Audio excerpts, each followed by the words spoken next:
Hola, hola gente, buenos días, buenas tardes, buenas noches, depende de cuándo lo estén viendo. Bienvenidos, bienvenidas a una nueva edición de Covideoteca.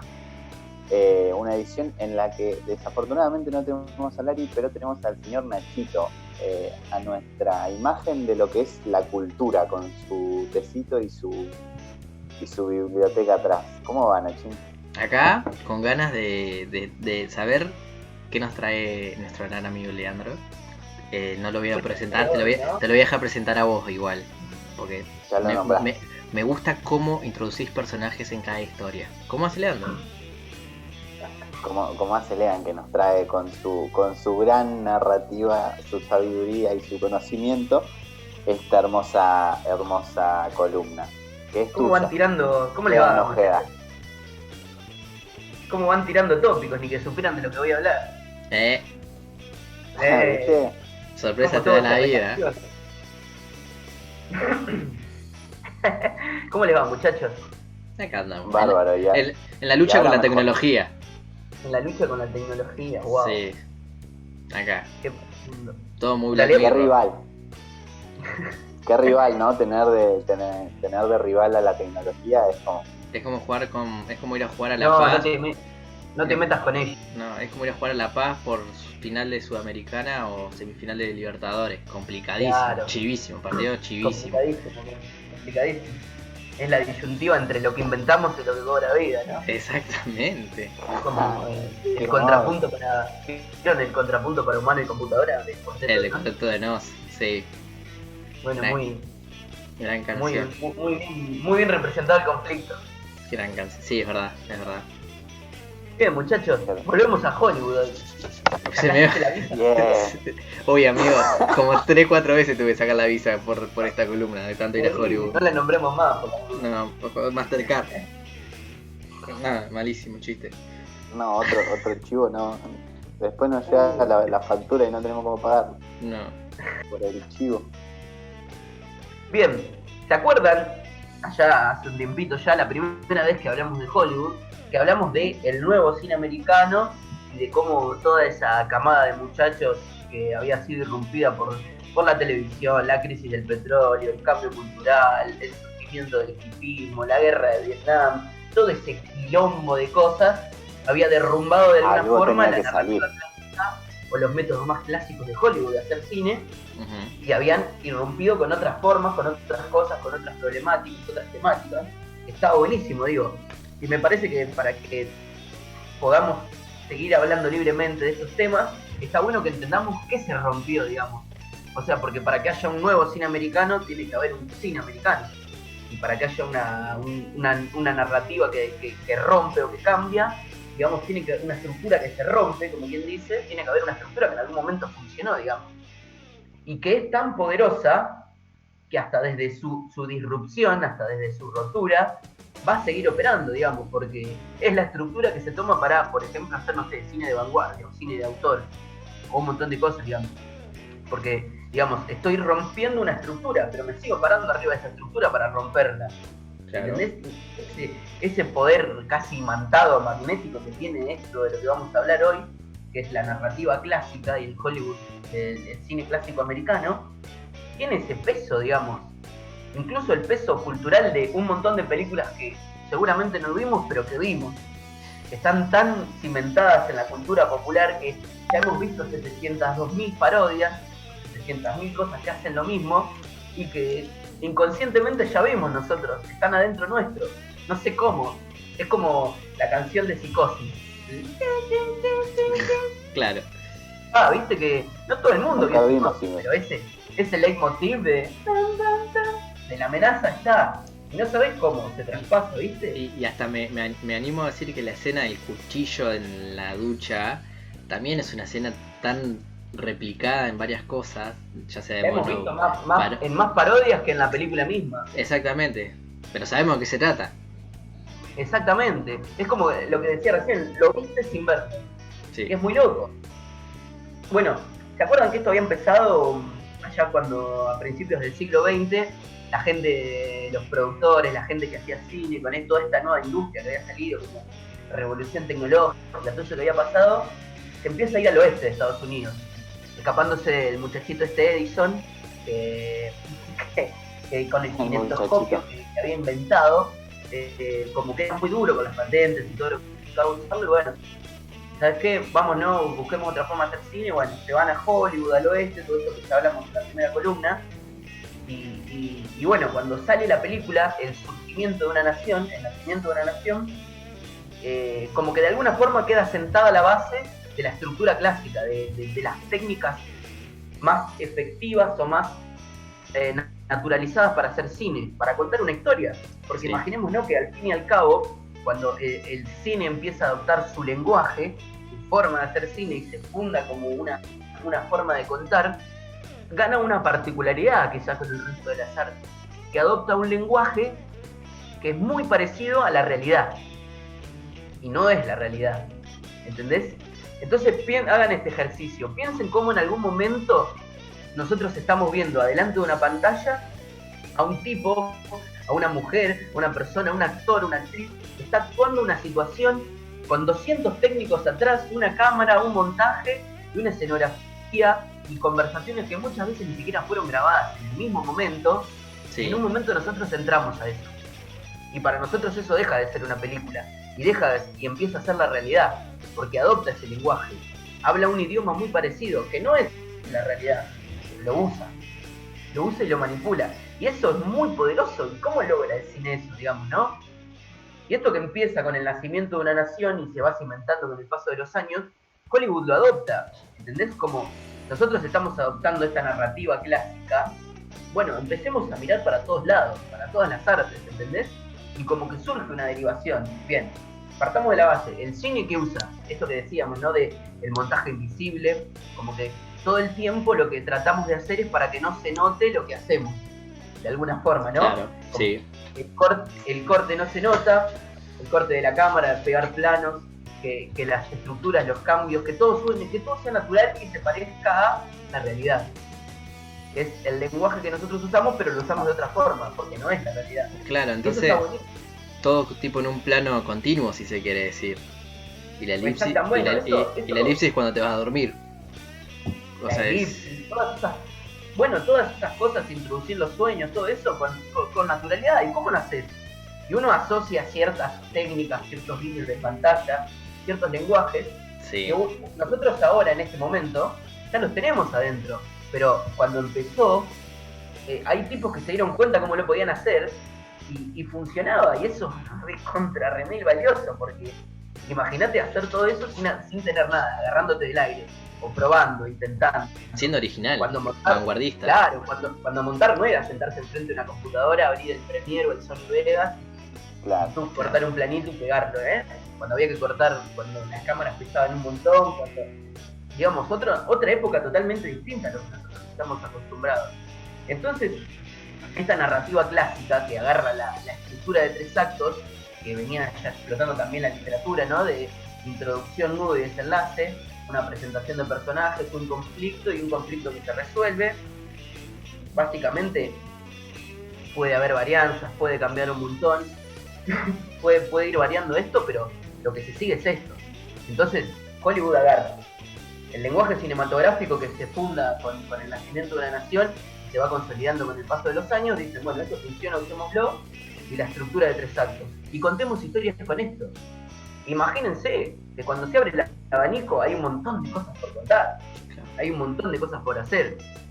Digamos, tengamos en cuenta todo esto que la Primera Guerra Mundial en el mundo, ¿no? La Primera Guerra Mundial, estamos atravesados por esto. Entonces, Europa, que de alguna forma, supongamos, ¿no?, por pensamiento e imaginación nuestra, que Europa podría haber agarrado este cine y lo podría haber desarrollado desde un principio también, por traslación, pero tiene la guerra en el medio, entonces tiene otras cosas de que preocuparse, un quilombo bárbaro. Entonces Estados Unidos como que empieza a surgir al principio como casi único productor de cine, y no solo eso, sino que el cine de América empieza a ser como la gran bandeja del mundo, porque los europeos empiezan a ir a América a hacer cine, ¿entendés? Y como ya vimos en otras veces, cuando las personas vienen a hacer cine, no solamente traen una forma de hacer cine, sino que también traen su visión del mundo. Claro. Y eso, sus historias. eso es muy importante, ¿entendés? Porque cómo la visión europea llega a Norteamérica, también empieza a cimentar muchas cosas. Acuérdense que estamos fundando una forma de contar historias, ¿no?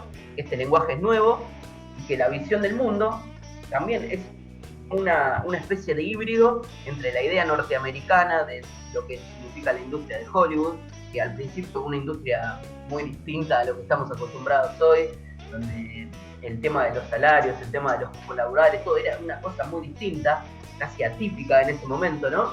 Y empieza a sumarse gente de Europa, que viene de lugares donde ellos estaban viendo la guerra, porque acuérdense que los americanos participan en las guerras, pero no se disputa en territorio americano la guerra.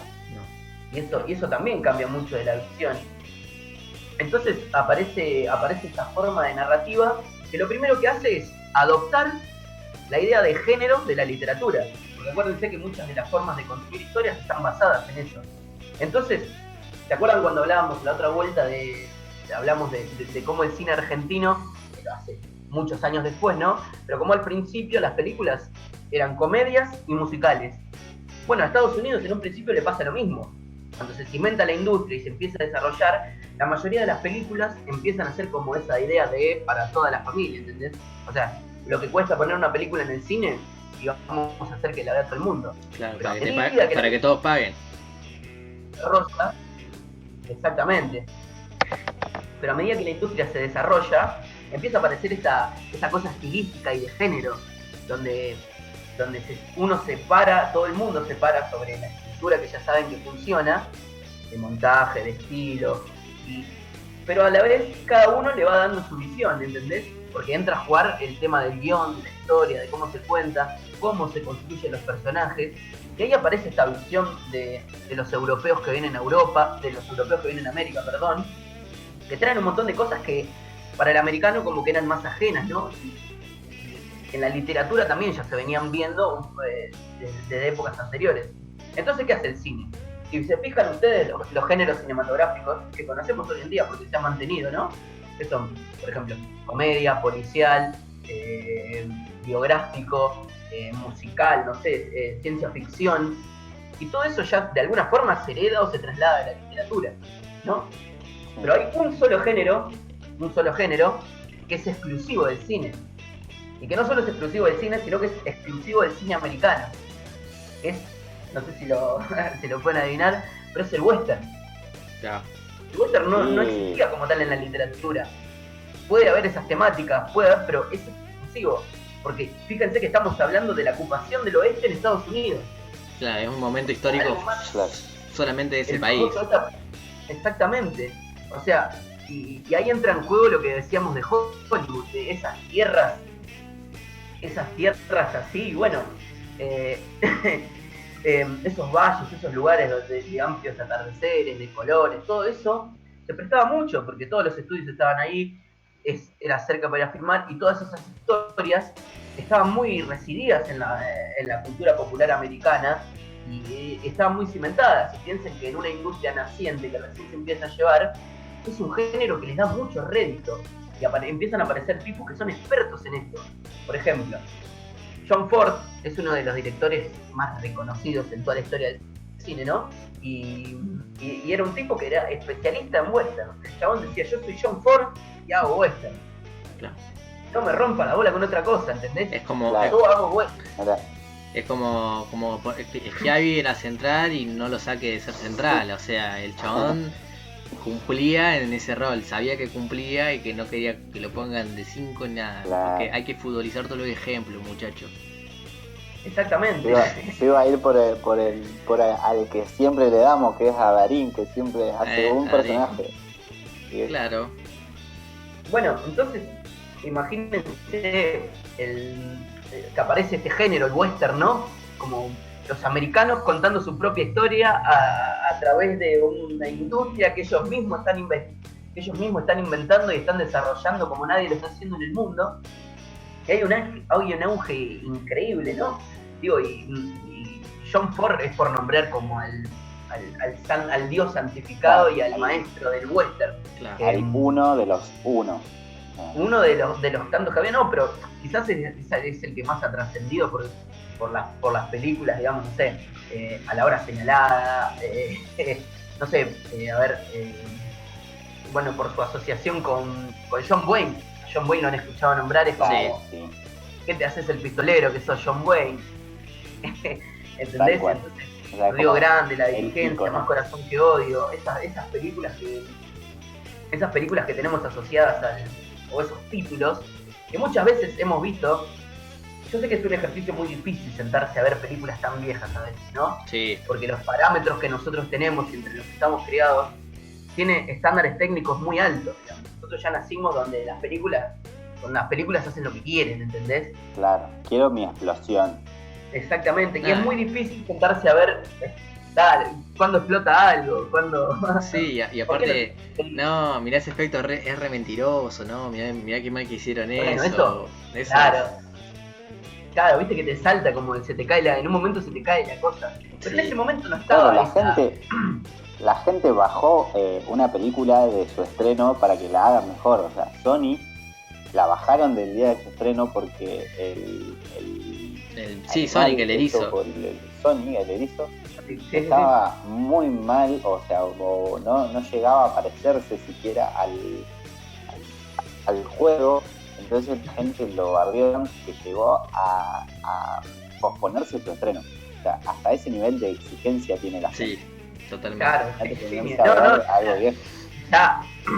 ya en un nivel de reciprocidad y de dependencia de la publicidad y de todo el marketing que genera hoy en día una película, que en ese momento era impensado. Piensen que una película no se veía hasta que no se veía.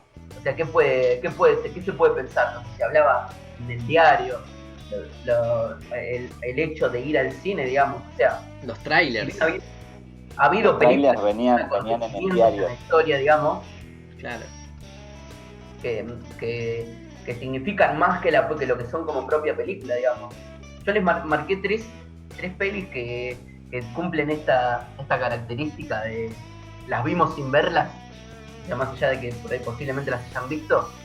La primera que también marca un hito en la forma de hacer cine, que es Ciudadano Kane, de Orson Welles. Sí. Es una película de 1941. Yo, si no la vieron, desde todo lo más profundo de mi corazón les digo que se sienten y la vean, porque es una película que hoy, 2020, la hace alguien y la hace con los mismos parámetros técnicos y se ve igual y sigue siendo una obra maestra. O sea, es una película que sobrevive el paso del tiempo, no lo podés creer, digamos. Obviamente hay cosas que vos pero revoluciona incluso le agrega una estética, digamos, una identidad estética que antes que tampoco estaba tan definida, ¿entendés? Porque piensen que los expertos en cine en ese momento como que tenían un changüillo, como que daban cuenta, podían darse cuenta la película según la productora de qué era, ¿entendés? Como que veían una película y por la forma en que estaba hecha, esta película seguro es de esta productora, ¿entendés? Mira. Porque más o menos eran los que mandaban y seguían los parámetros estilísticos. Entonces, la Paramount tiene esta forma de montar, o usa esta forma de elipsis, ¿entendés? O tiene estos recursos que son comunes. Sellos que marcaban las pelis de todo el estudio. Sellos como que no son de películas directores, de Canal 13 y las películas de Telefe. Exactamente. Sellos que son de productoras.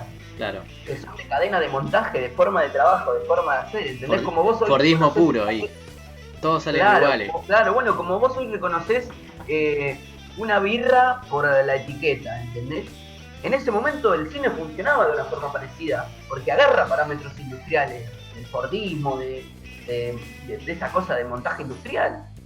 Claro, y Ciudadano Kane lo que le agrega es una pata estética muy grande, digamos, porque el uso de la oscuridad, el uso de las luces, de los reflejos, de la puesta en escena, de la dirección de arte, es fantástico y tiene trucos de fotografía que hasta hoy en día se siguen usando. Y uno ve esa película y decís, wow, loco, te la querés comer con los ojos. O sea, no sé cómo se come con los ojos, pero quiero aprender viendo Ciudadano Kane. Tiene esa cosa que obviamente cuando empiecen a ver escenas van a decir, no sé qué pasa, ya sé cómo termina esto. Ya lo vi. No sé dónde, pero ya lo vi.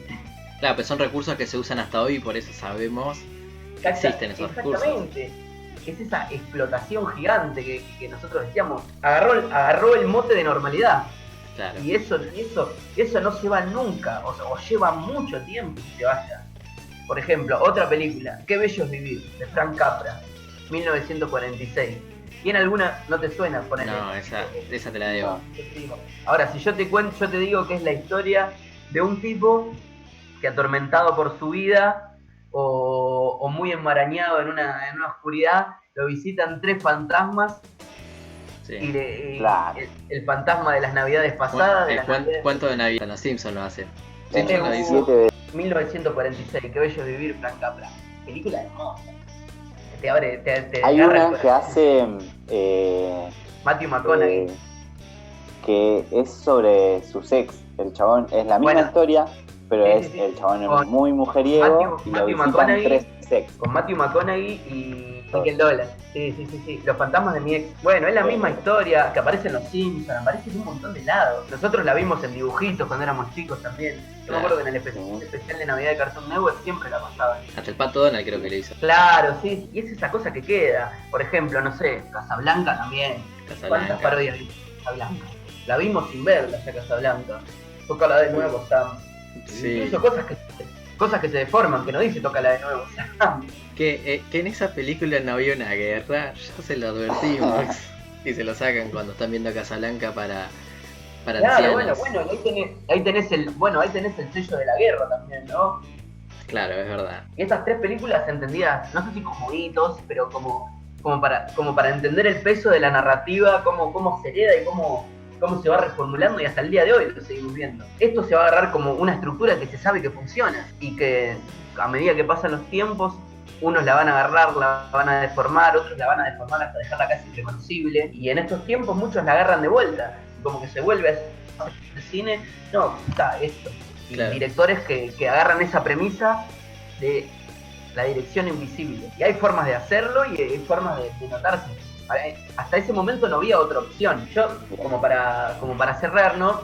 Les traje otro de los géneros que también se nutrió mucho de la literatura y que agarró un peso tan específico que es casi una exclusiva del cine, existiendo también en la literatura, pero como que se retroalimentó mucho, es el film noir, o el policial, lo que nosotros conocemos como el policial negro. En la época del cine clásico de Hollywood empieza a tener un boom, ¿entendés? Porque, bueno, acá se acentúa más que nunca esta visión oscura del mundo que los europeos traían de allá, y muchos de los directores que son como grandes exponentes del policial negro son de origen europeo o que han incursionado en esto, tienen esa mirada. Fritz Lang, Orson Welles, Orson Welles ha incursionado también, aunque, por ejemplo, no sé, Billy Wilder, austríaco, Alfred Hitchcock, incluso Josh Hitchcock, Hitchcock es inglés, para el que no sabe, pero bueno, y Hollywood también tiene esa cosa pilla de que hay uno bueno en Austria, por ahí. Que venga, sí, que venga acá. Le ponemos la billulla. Más allá de que Claro. esos vengan en Hollywood, ¿entendés? Pero Lo firmamos el 08. los mejores han estado ahí, por lo menos en esta época, digamos, que es como en esta época de funcionamiento más concéntrico del cine, ¿no? Hoy está todo más globalizado, más grande. Claro, y además ahora la tecnología está más globalizada. Antes todo se concentraba allá y para filmar piola tenías que ir allá. Ahora, Sí, conseguir y distribuir una película era conseguir a alguien que compre el original y pague las copias. claro, es verdad. Claro. Y una productora por medio y todo eso. Que hoy sigue funcionando, pero está con menos peso, ¿entendés? Sí. O entra a pesar otro tipo de distribución, digamos. Y mayor sencillez a la hora de hacer la copia también. Es un pendrive, tuki, chao. Exactamente. Y bueno, y esta mirada se nutre mucho del policial americano también, que también se llama policial negro en la literatura. No sé, por ejemplo, Raymond Chandler, Ernest Hemingway han tenido adaptaciones de sus novelas en Hollywood o incluso han trabajado como guionistas en Hollywood. Esta cosa de... Yo me lo imagino como el sobre todo, con el cuello alto, parado, el sombrerito así y fumando un cigarrillo en la calle, noche, y solo le ilumina el foco de la calle. Sí, La bueno. voz, y la voz en off contra- diciendo, luego de visitar a Nacho, me confesó que él no había estado ahí. Algo en la mirada de ese hombre me indicaba sospechas, pero... Sí. Es decir, mi intuición ya había fallado antes.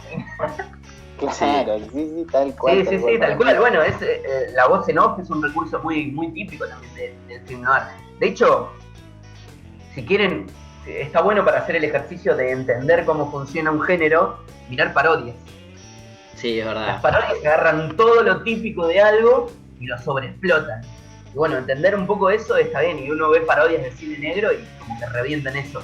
Blanco y negro a morir, contraste fuerte, fumando 242 puchos por escena y la voz en off, como el tipo atormentado, que no confía en él. Bueno, todo eso es... Oficina oscura con esas cortinitas de rejas y él moviendo una así por la ventana y mirando. Bueno, hasta Casados con Hijos tiene una parodia de un episodio de film noir. Claro, sí. Todo el mundo, los Simpsons también. Todo. 200. Bueno, Scary Movie, mucha gente dirá que tiene o sea, sí, es un humor burdísimo, cine clase B, con buenos actores, pero cine clase B, y sabe reírse de todo, o sea, exagera realmente. Tiene una capacidad paródica muy buena, porque en 2 escenas te mete algo, te agarra un tono narrativo y vos ya entendés de qué estás parodiando. Sí, es muy difícil. Y aparte, y decir, uy, esta película es esta, ¿viste? Y decís... Bueno, pero fíjate qué buena observación, porque eso significa que estos géneros que se impusieron acá, la ciencia ficción, todas esas historias del policial negro, el western, todo esto adoptaron una narrativa que nosotros conocemos tan bien que permiten que nos metan en una parodia y nosotros ya sabemos que están parodiando. Exactamente. Por más que no hayamos visto tantas películas de esa etapa de cine clásico, es algo que ya está, se trasladó. O incluso hemos visto películas que nosotros pensamos que son de cine clásico, pero que ya estaban reversionando, agarrando sus estilos de antes. No sé, por ejemplo, se me vienen policiales que ya hemos visto, Chinatown, o sea, Barrio Chino de Roman Polanski. Es una película que es del 73, si no me equivoco, y uno puede pensarla como en esa camada, pero no, ya funciona de otra forma, porque está agarrando ese cine clásico de los 50, 40 y lo está volviendo a hacer. O, por ejemplo, LA Confidential, Los Ángeles Confidenciales, que es una película de los 90 que también parodia todo eso y incluso la ambienta en la misma época en Hollywood, digamos, como que es todo más exacerbado. Claro. Y bueno, hay un montón de esa cosa que se lleva adelante, ¿no? Está bien. ¿Qué nos queda, amiguito, ya para eso? Perdón, sí, Nacho, decís. No, que no sé si es el cierre o no, pero sino que es bastante clarificador lo que nos viene diciendo acá Lean, porque es de verdad que cómo marcaron esos precedentes, esas normas, esas estructuras, que si no fuese por esa experimentación, esa forma de ver el cine, la realidad, el mundo, cómo recrear el mundo mediante la actuación o la dirección, son cosas que siguen hasta el día de hoy, persisten y encima nosotros las incorporamos. Es un contrato que hacemos nosotros, ¿no? Sí, quiere decir que hacemos nosotros como espectador y hasta como productor, como cuando generamos un producto audiovisual también seguimos inconscientemente lo que ellos mismos ya nos dijeron. Sí, vimos un parámetro. Incluso esa regla de normalidad que nosotros decíamos, bueno, toda esta época sirvió para que lo que nosotros hoy entendemos por normalidad se estuvo ahí, que baje línea de un estilo, ¿entendés? Esta forma funciona. Y ahí, a partir de ahí, la cabeza se va acostumbrando a que eso suena con naturalidad, se ve con naturalidad. Totalmente. Esa cosa, ese doble juego que nombrábamos al principio, como para nombrarlo, para cerrar ahora, y que quizás recobre otro sentido de el cine adopta el lenguaje de la realidad, adopta un lenguaje muy parecido a la realidad para contar, que nosotros entramos en él, pero no es la realidad, es el cine. Como le decía Hitchcock a Truffaut en su famoso libro, en su secuencia de entrevista de Hitchcock por Truffaut, que la gente, o a vos le decía Hitchcock a Truffaut, que el problema es que confundís las películas con pedazos de vida. Las películas son más parecidas a pedazos de torta que a pedazos de vida. Y eso también es muy, muy llamativo, ¿no? Porque no son la vida, son películas al fin y al cabo. Claro. Qué hermosura, qué pedazo de reflexión, caramba. Creo que deberíamos el gran hablar con Hitchcock. Que hoy Deberíamos cerrar con eso. también ha incursionado en muchos de estos géneros, pero hoy no lo nombré porque creo que le voy a dejar un rinconcito especial solo para él. Una mención. El Coroni Coroni. Creo que, claro, tiene coronita, ¿no? Sí, el abuelito. Bueno, va a tener su episodio próximamente en más Covideoteca. No sé si te quedó algo, amigo. Si no, estaríamos. bien. No sé si a ustedes le han quedado dudas.